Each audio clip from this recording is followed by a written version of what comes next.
We're here. Where's we're my there. coffee? We're Where's everywhere. My coffee? I haven't had my coffee the past couple of times. So we are here. We're here. Wow. We are. You are without shoes. Oh no, I didn't put the shoes on. Where's the shoes? Where's the shoes? We're good. So on this front, as you can see here, there might be a little bit of a height discrepancy here. Just a little bit, if you can see us on camera. So slightly a little bit here. So this is what they do. There we in go. film to get like those really short actresses. They make them stand on apple boxes. But you're not actually short. I'm just tall. Standing with boots on. Yes. So it's a double whammy. I might as well be standing on a chair. And in this time of COVID, I think I've worn heels maybe 3 times. Each time it's been on camera here. Okay. Yeah. Well, good. So we're here. We're here. We're there. It is second cup of coffee. This is going to be your best one yet because they were talking about you have to do this to change your life. And why we do that, hope you guys are awesome. If you haven't yet, Flip Hacking Live has started today. Right now. Check it out. It's pretty darn awesome. Right now. We love those guys over there. They're doing awesome things. I had a lot of great conversations where people are just crushing it in that program. So if you haven't, go check out Flip Hacking Live.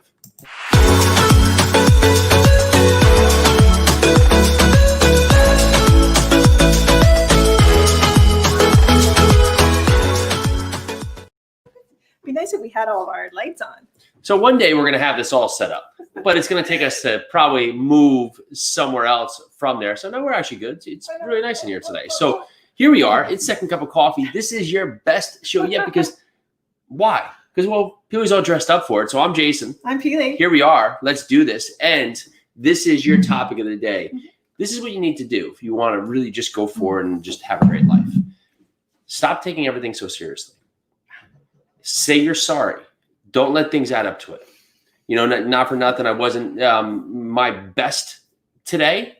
And I just said I'm sorry to Pili because it was something that really you can let things bother you and really let things bother you, hold grudges. And I've done that in the past and allow that grudge to eat at you and just carry it over. Or you think, is this really something that's going to be a big deal for me in the next year, 2 years, 5 years? Am I even going to remember it? And the answer is no. So why take those moments to just hold a grudge, carry something on when it really has no bearing on your future self?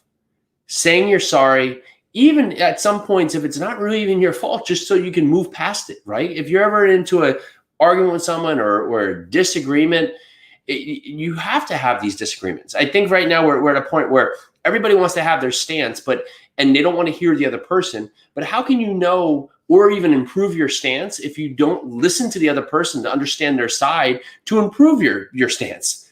Because ultimately, if I can't listen to Pili, then even if I am right and I just refuse to listen to her, well, I can't get better at what I'm doing, can I? So I'm going to say a very wife thing. So does that mean I was wrong? Oh, I'm kidding. Potentially, I'll say. Were you wrong? I don't even know what we're talking exactly, because it doesn't even matter. Because we moved past it, folks. And that's what we've done that's really allowed Pili and I to flourish, is that there's not really a right or wrong. I don't think there's ever been a part where in our relationship, I've said, Pili, you're wrong. And I have not said, Jason, you're wrong. Because what do we gain from that? What do we Nothing. gain? Do we gain the higher ground for a moment? Do we gain, I don't know. What do I gain from that to say, Pili, I won this argument? Nothing comes out of that. There's nothing beneficial to me besides just me having, some more bravado or something, like a little chip that I can add to, my docket. Today, I won that argument. So if you're in that point where you're constantly trying to do a one-up, what is that accomplishing for you? Where are you getting with that? Where is that bringing you into your life? Is that making you better to get the better of someone? Or can we all benefit from everyone having a better understanding and everyone choosing to listen to the other person?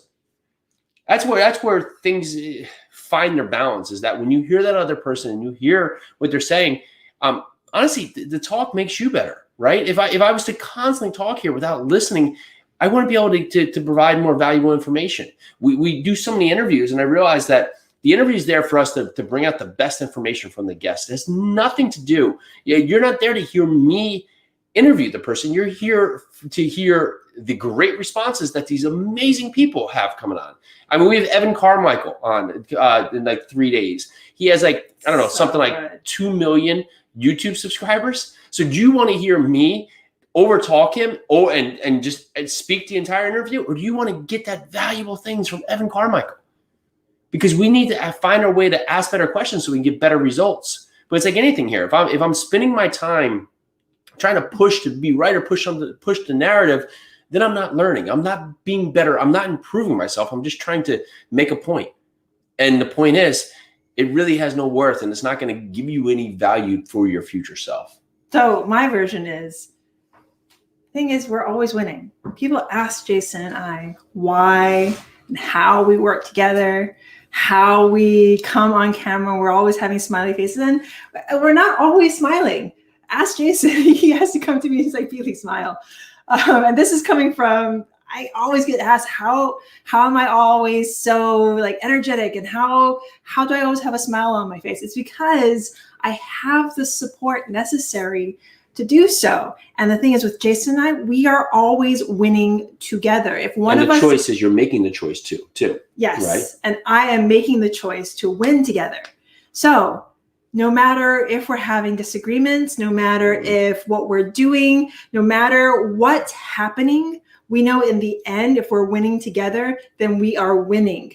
What if one of us is winning and one of us is losing? That means we both lose. As a unit, we both lose. As a family, we both lose, and our children will lose because of that. So if Jason and I are winning together, then that just means we are winning. So another thing that you can do with your day is have that winning mindset. If you wake up in the morning and you're already thinking losing thoughts, how do you think the rest of your day is going to be? If you're already thinking, I can't do this, or I won't do this, or somebody's making me do this, then you are already losing. You need to wake up and make the choice.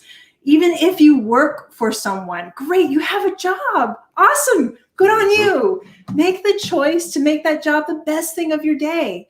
If you are an entrepreneur and you are getting into something new, or you've been this entrepreneur in this one field forever, make it new in your head. Make that choice to step out of it and say to yourself that I am going to do this.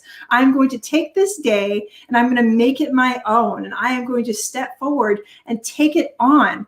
But first, the choice is yours. Someone asked me on, I think it was Facebook, what I felt about those who are impoverished right now or can't get out of their circumstances. And I was like, that's kind of a loaded question, because there's not really any really great answer. I actually do not have the answer to abject poverty. I don't have that answer. If we did, I would knock on President Trump's door and be like, I have the answer. I don't know if he's going to listen to me.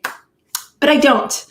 But what I do know is, no matter what your circumstances are, because my circumstances have not always been awesome, but I have found that those days that I make the choice to have a better day, to have the things that I have, whether it is I'm living in a 1-bedroom house in gosh knows where in Hawaii, which is awesome, but there's poverty in Hawaii too. So like, my mom made choices that made me the person that I am today. My father made choices that made me the person that I am today. So make the choice to be your best person, not only for yourself, but for your significant other, for your children, for your family, for those strangers you don't even know yet, whose lives you're going to touch because you made the right decision. Just make the right decision for you. Make the positive decision. Make the kind decision. Make that decision that's going to up-level your life and up-level the lives of those around you. That's how you better your life, is make the right decision to do so.